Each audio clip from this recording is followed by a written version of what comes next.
Erin. I'm at 24 Buildings, which is just over there in Lincoln's Inn. We do what's known as commercial chancery, which means that as well as the commercial law that we're here to talk about today, we also do chancery law, which is more trusts, probate, and company law and that side of things, but I'll stick to talking about the commercial side today. I've been there since 2006, so I've been in practice for quite a long time now.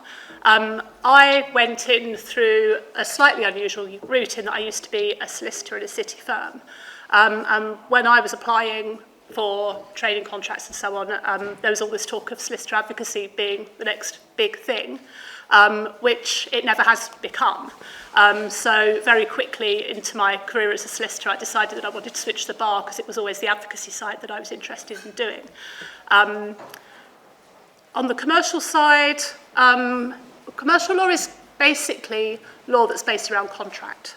So it could be anything from a small dispute between two people who have entered into an agreement for the supply of goods or something like that and fallen out over it, to a huge case involving many different parties, international scale and so on. So there's a really big variety in commercial law. That's one of the things that certainly attracts me to it. You act for a huge range of different clients, a huge range of different sophistication of clients. 1 minute you can be on, from a very junior stage, you can be on your feet in court doing cases in your own right, whereas the next day you'll be part of a much bigger team dealing with much more complex issues in a much larger case that's probably going to have a long trial at the end of it. It's also interesting in that you get exposed to a lot of different industry sectors. So, for example, I do a lot of aviation law, which aircraft leasing, sometimes that's just fairly straightforward stuff like an airline hasn't paid the lease, the rent money to the lessor company. Sometimes it's an aircraft's been returned in a condition that it's not in the right condition, and there's the lessor brings a claim against the lessee to put it into the condition that it should have been, very much like if you rent a flat and return it in a poor condition at the end of the lease. And you're just learning about new industry sectors every day, really, with commercial law. In particular, for example, you might have to cross-examine an expert witness who deals with plastics, or in aviation with a particular sort of technical side of the aircraft, and you have to really get to grip with that in order to be able to do that in court. So there's a lot of variety. Thank you. My name is Ruth. I'm at Quadrant Chambers. I was called in 2002, which slightly unhelpfully, many people recently told me was before she was born, which made me feel very, very old.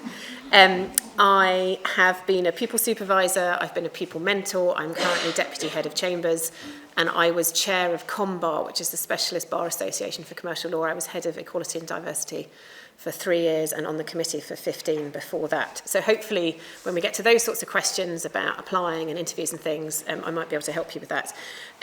So I specialise in commercial law, which, as Erin said, is basically anything with a contract, but I don't do employment because there's a whole regulatory side of that which I don't understand. I have a particular focus on international trade, insurance, shipping, commodities, and international arbitration with some civil fraud. Like Erin, I really like the fact that no 2 days are the same, that I get quite a good mix of paperwork, so advisory work, prepping for hearings, and then some advocacy. I think if you wanted to be an advocate in court every day, certainly the sort of commercial law I do isn't for you, because that isn't what we do, and quite often there's so much paper involved in what we do that you need the time and space to be able to sort of absorb that.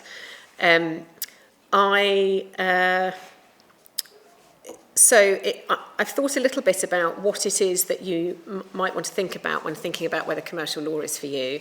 The first is, do you like contract law? Because if you hate it, probably not really a good idea. Advocacy, oral and written. There is a real emphasis on written advocacy, certainly in the types of commercial law that I do. So it isn't just about how you are at speaking, but also about how you write. And one of the top tips I give anyone when thinking about applying for pupillage is that on your form where you've got those questions, and there's normally 5 or 6, and they might be, why this Chambers, or why commercial law, or tell us about an example when you've shown resilience. we're obviously interested in your actual answers and the substance of your answers, but what we're really looking at is the way that you express yourself. So that is your opportunity to show off how good you are as an advocate on paper in that bit of the form. So, read and reread to get rid of spelling mistakes. Try and think about the fact that the person that's reading that form has probably read tens, if not hundreds of forms. And so the easier it can be for them to read it in terms of breaking down your answer, the easier it is for them to get to the nub of whether they think that they want to take that application further forward. As I said, we've spent quite a lot of time doing legal research and things. So if you hate that, again, this probably isn't the right area of the bar for you.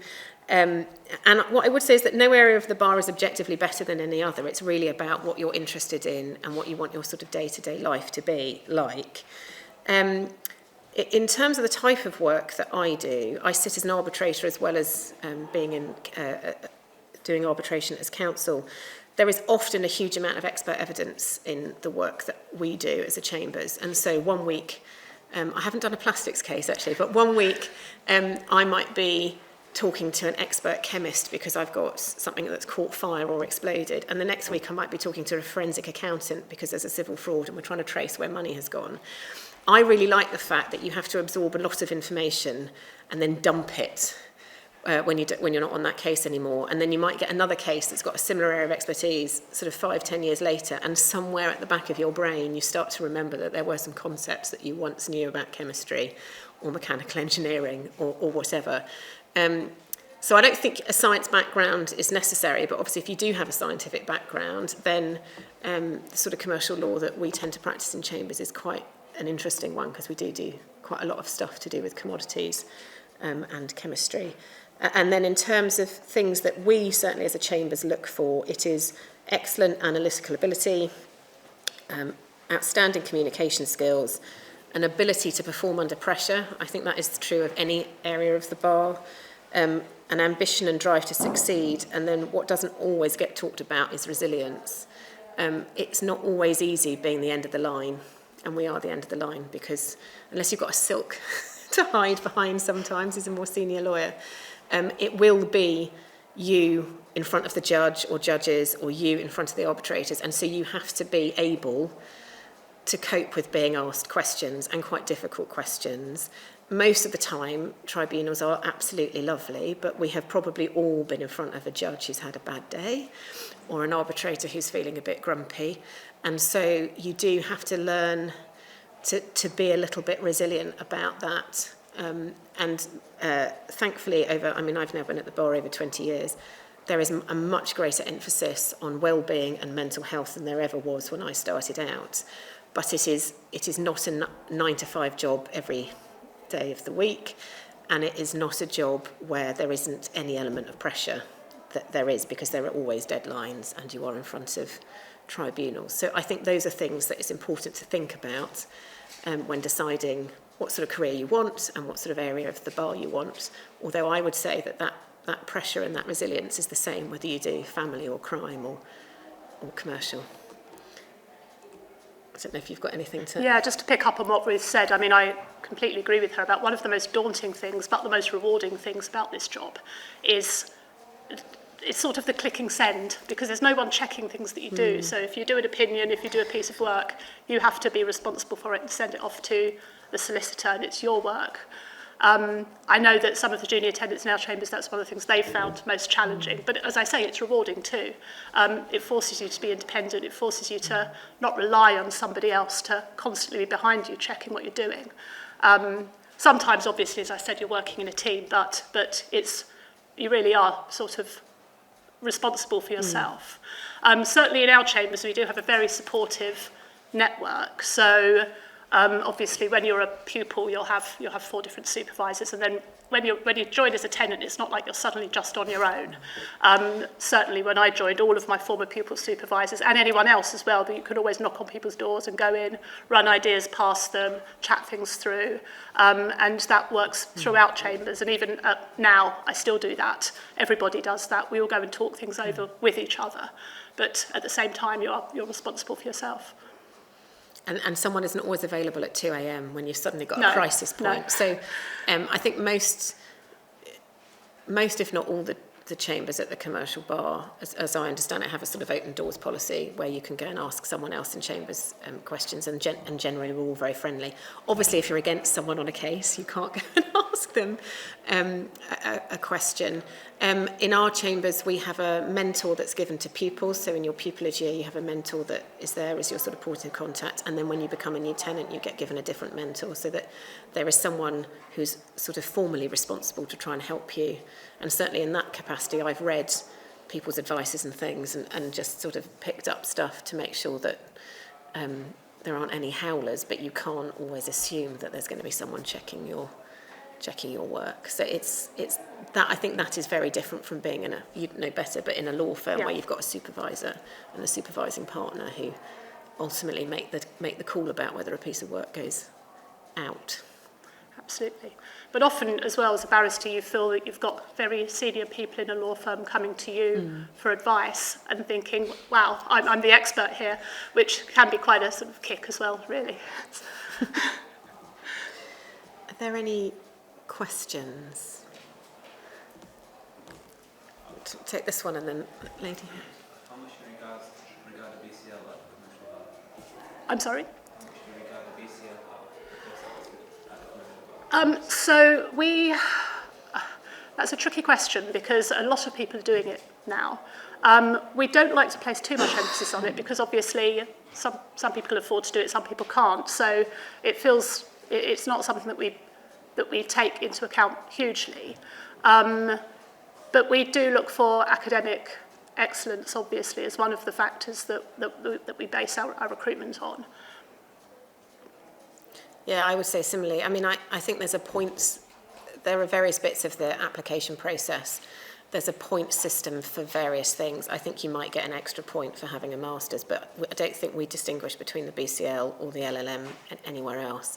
And certainly a lot of chambers now, ours included, double blind mark, which means that we don't know your name, we don't necessarily know the institution you've been to, and certainly the people that are looking at your, let's call it your written advocacy questions, we don't have the other bit of your CV. So there can be no bias about, well, we know that someone's got a first or a 2-1 when reading these questions, and so everything gets marked independently. And the commercial bar has been pretty good at doing that sort of stuff for quite a long time, actually. We do the same. We don't know what university somebody went to until first round interview, when obviously we get CVs, we get full CVs for first round interview. But in selecting people for first round, we don't know what university you went to. Names and everything is completely blind. Sorry, you had a question. Yes, hi.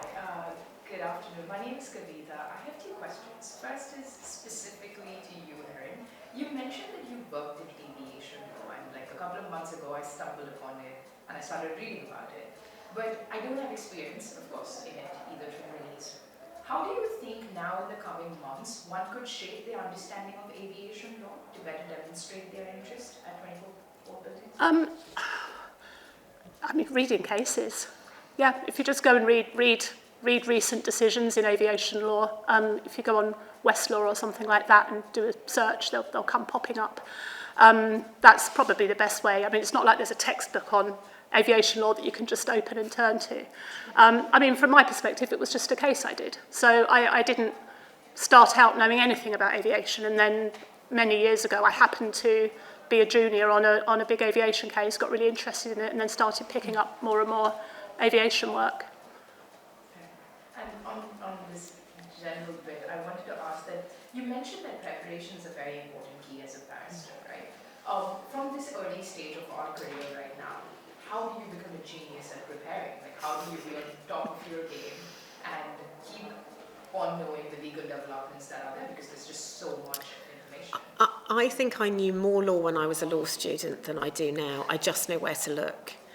Because there's some law that you might use all the time. So, for example, I use the law on how you construe a contract nearly every week, because someone will be asking me an advice on what do I think this contract means, and you will trot out the same 2 Supreme Court cases and whatever. And there are some conventions that we use in shipping a lot, some international conventions, and so you're very familiar with that and updating law. But invariably, you get to grips with a particular area of law because you have to do an advice or you're going into court on a particular case. And so I don't think I don't think that I feel like I know all the law now, because actually what we spend a lot of our time doing in terms of prep is managing huge volumes of documentation, because we have this thing called disclosure. So when you're doing a case, each party has to give, quotes, relevant documents. And there are different ways about going about that and definitions of relevance. But because we live in a digital age, that means you might start with 1 million emails and whatever, and then it sort of gets sifted down. But it's not unusual to be in a hearing with 80 or 90 or 100 lever arch files, and you have to be on top of what those documents mean. So I think you get really good quite early on at speed reading and trying to pick out things that you think are important. And everyone will prep in a slightly different way. So I'm a big believer for lots of things of either drawing a diagram to explain where the contractual chain is, because I find that's much easier for me to then remember. I do a lot of chronologies, trying to work out factually where things are, particularly when you go into a hearing, because a judge might say, and when was such and such a document served? And if you don't have something at your fingertips, it's quite easy to forget, even though you've read it, where it is. Coloured sticky notes, highlighters, all that sort of stuff. People learn their own techniques, I think, to get on top of it. But it is a commercial law, I think, is probably slightly unique in comparison to, let's say, crime, in that you will have huge volumes of documentation. There probably aren't as many relevant documents as everyone claimed, and you just have to get really good at speed reading and sort of trying to pick out things that you think are relevant. Yeah, it's just cutting through everything to get to the key stuff is a real technique. And also, as Ruth said, knowing where to look. You will find some people who seem to remember every single case they ever read. I'm not one of those people. And knowing where to look saves you a huge amount of time when you're preparing. Daniel. Hi, appreciate, thank you guys so much for being here today. I had a question for you, Ruth, specifically as you mentioned that you do both commercial arbitration Yeah. and I was wondering if there is a substantial difference between the style of advocacy in commercial arbitration versus when you end up in a court. Also, just on top of that, I was wondering what happens, what is it that goes wrong, truly? Because I would assume, and I don't have much experience, I'm a recent graduate, I would assume that most modern commercial contracts do have an ADR clause. What is it that happens and goes wrong for a commercial case between To end up litigating? Yes, I mean, strictly speaking, court tends to be a little bit more formal than arbitration. Commercial arbitrations tend to be international in scope, in that most of the parties in front of them are not British companies. They will be companies registered elsewhere, which often means that their in-house lawyers will not be English qualified lawyers. And you may end up with panels with different qualified arbitrators on them. So it has a much more international sort of feel to it. And consequently, different arbitral institutions have developed different rules around what your early submissions look like, whether they're sort of more formal like a court pleading or whether they're more discursive.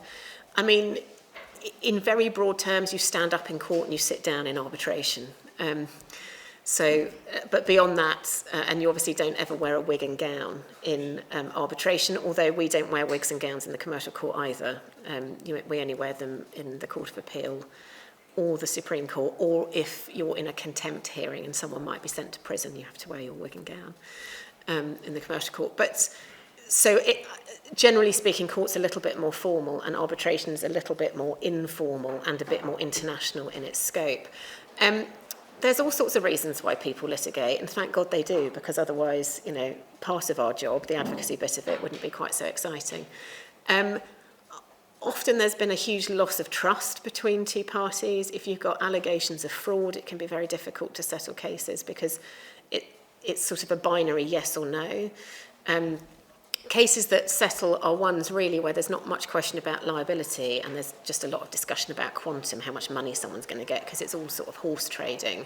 And there's always this idea that a good settlement is one where neither party's particularly happy because it means that everyone's had to give up a little bit.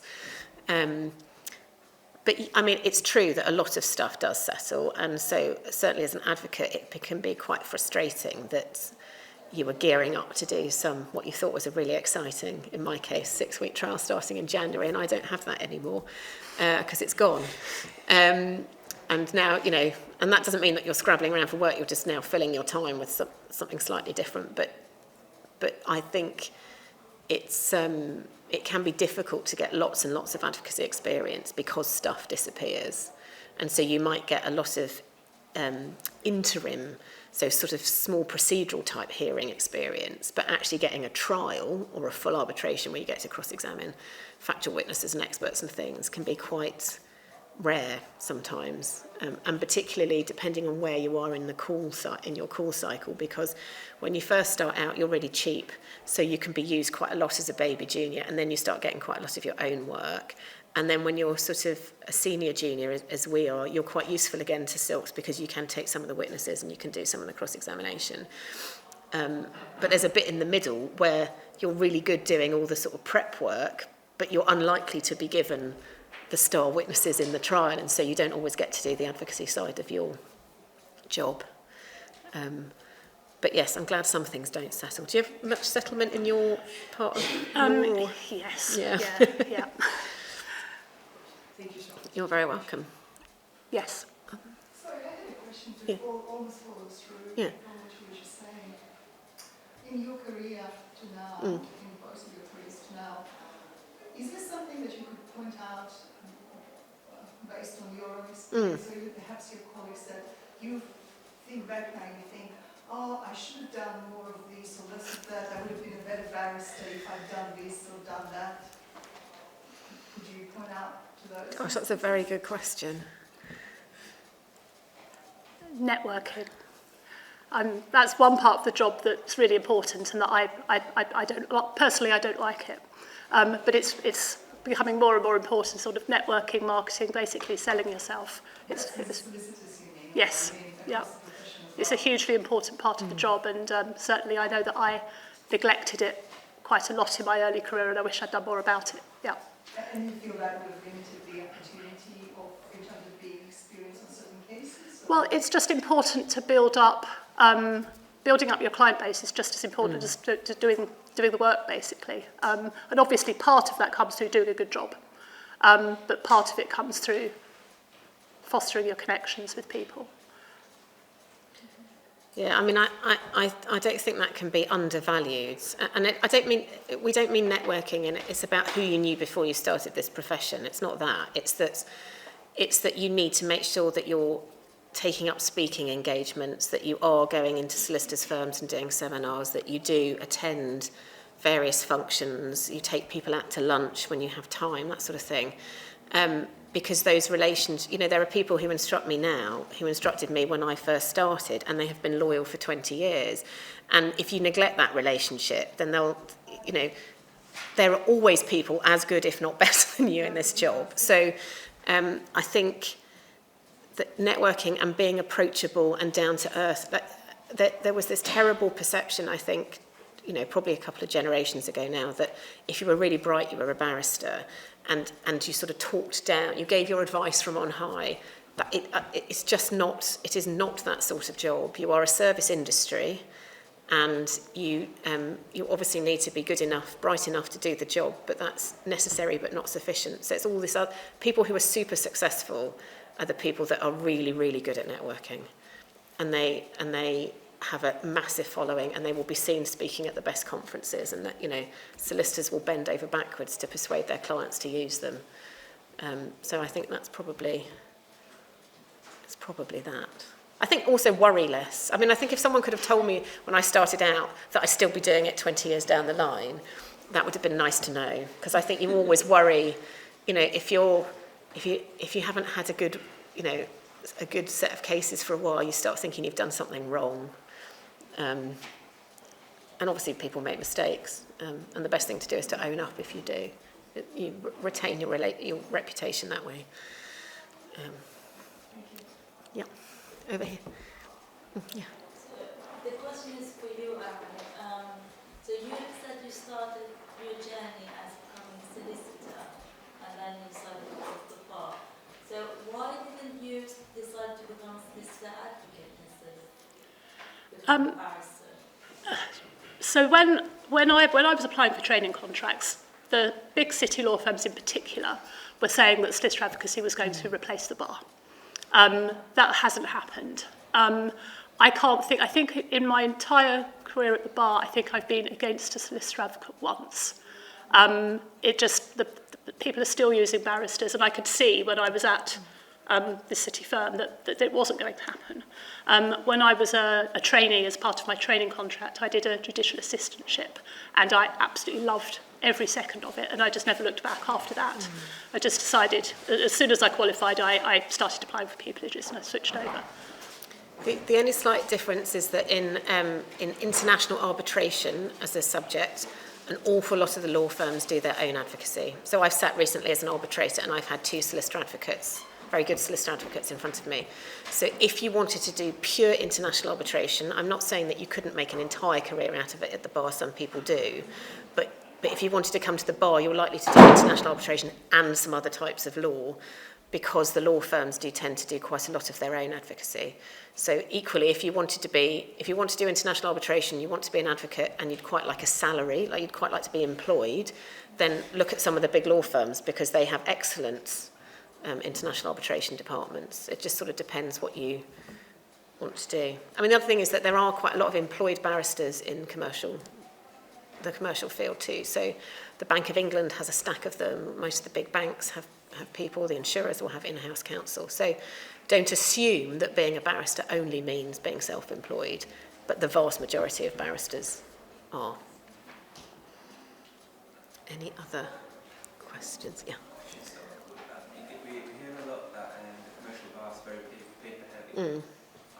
How, to put it into context, how many pages would you say you have to relate? What are 100,000, 1,000? Oh gosh, it really depends. Sometimes the hardest advices are when you've only got, 20 sheets of paper and you've got to try and work out what this clause means, because it's, just sits in a contract that's not that long. And other times when you go to trial, you will have, when we talk about bundles, they're supposed to only have 300 pages in them under the Commercial Court Guide. So, 10 bundles is 300 pages. But you don't know, you can't remember where every single page is. It's just that you sort of need to remember vaguely where things are. And it's why preparation, I think I certainly had a perception before I came to the bar, and I originally wanted to do criminal law, that you all had to be these amazing advocates. And I would go and sit in the Old Bailey and just watch in absolute awe as people were cross-examined. And then when I decided that isn't what I wanted to do and I wanted to do contract law, I was slightly worried that I wasn't going to be this, I'd seen some really impressive, and then I realised if you're not prepped, that what makes a really good commercial court advocate is someone who is properly prepared. And obviously you need to be able to speak slower than I am today, and more succinctly, but it's not about being a sort of flowery advocate. It is about knowing your papers and knowing your case and being able to answer the questions that the judge or the arbitrator asks of you, and getting a reputation for always being straight. So if you do not know the answer to something, you say to the judge, I am unable to help you now, I will look in the adjournment. Because if you start getting a reputation for someone who's a little bit loose with how accurate you are, that will sit with you for a really long time. And then a judge, when you want an injunction, is going to make you work doubly hard, because they're not going to believe what you're saying. Yeah. You say that barristers is providing services. For example, your client come to you and ask, I want to win that case, I want that remedies.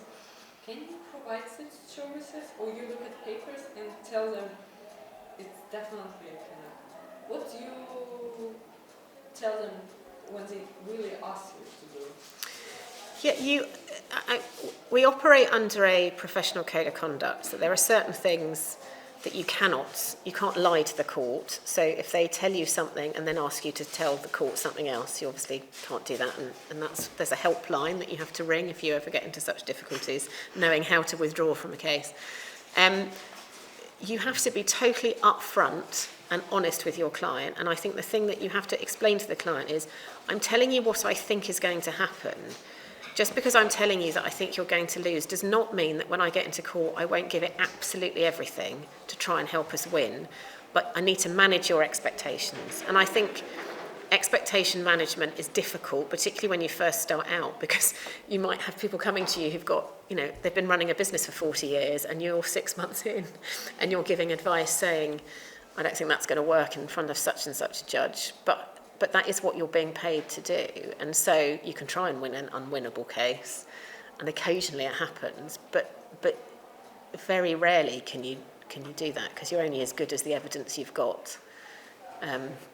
So I think being honest and transparent and upfront with your clients, although they always think that barristers are very pessimistic.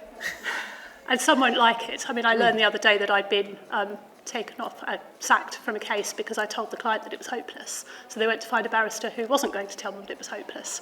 But they're not going to find a barrister who's not going to tell them it's hopeless, because it is hopeless. So sometimes you just have to take that chance of telling people how it is and that they're not going to like it.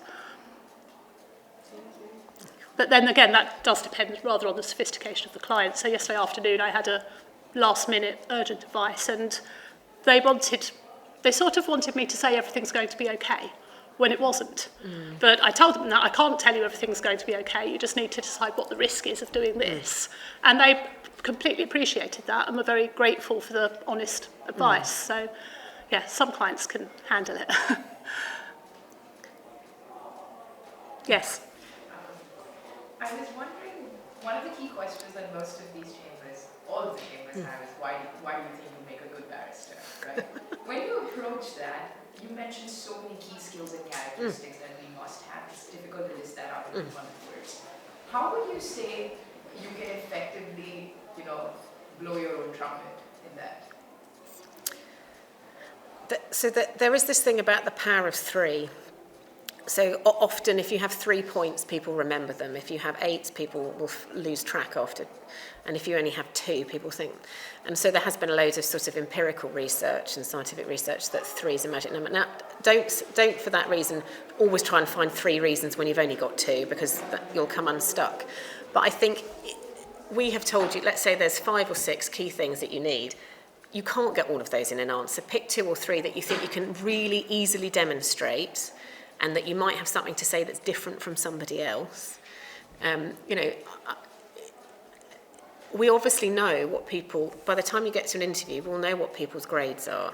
So simply saying, I think a key characteristic is intellectual ability, I have got this in my degree, isn't really telling us anything that we don't already know. And so I would focus more on, did you get a particularly good mark in contract law, or is there a particular thing that you've done that you think demonstrates really good analytical ability, whether that's an essay or a piece of written work or a dissertation or whatever it might be, rather than simply saying, see my CV.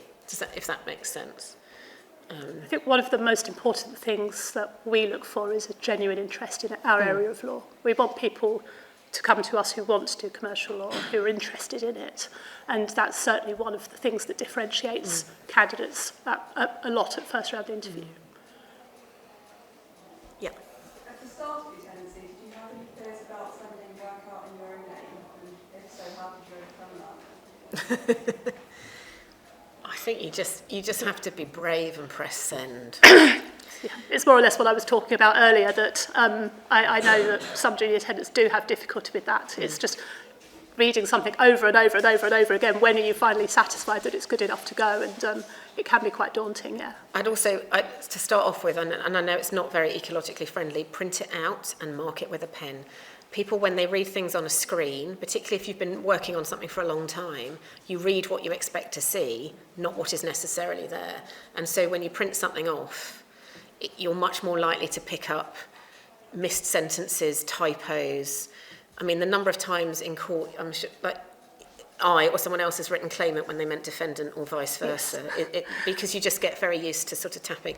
Also be very careful about cutting and pasting from previous work, because and on your application forms. I mean, I've had many Pupillage's application forms that I've read where people have obviously also applied to criminal sets because they want to work out what sort of law they want to do, but telling me that they really want to come to our chambers because we were in such and such in the Old Bailey is not, it's automatically going to go in the bin because they've not taken the care and attention that's required to kind of... I've actually seen an application form with the wrong chamber's name on it before, which is obviously not a good start.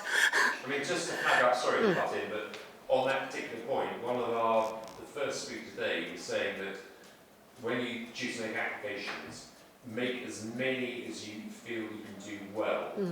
So don't, because you can apply for 20 pupillages through the gateway, don't just automatically apply for 20 pupillages unless you know you can make those applications well. You're far better concentrating, researching, and applying.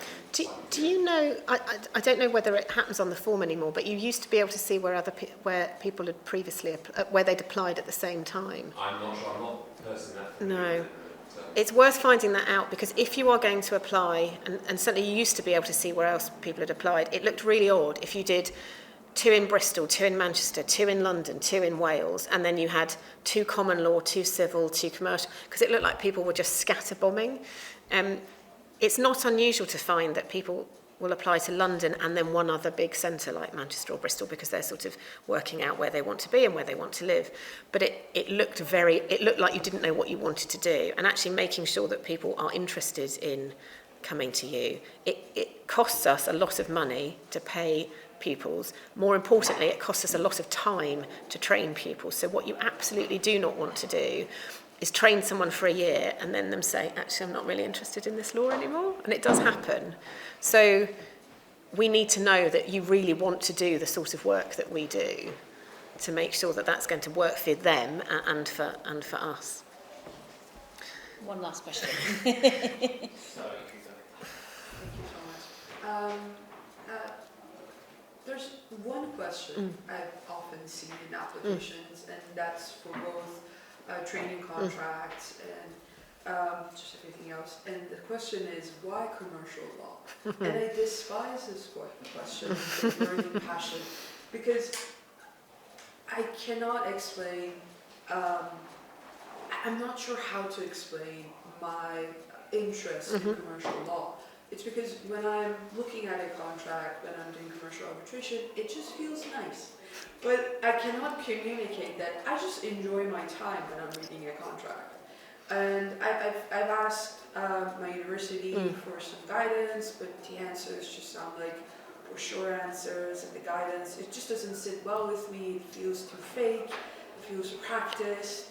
So I was wondering if there is an answer that you've seen on forums, an honest way to say that I just like doing it. It just feels nice.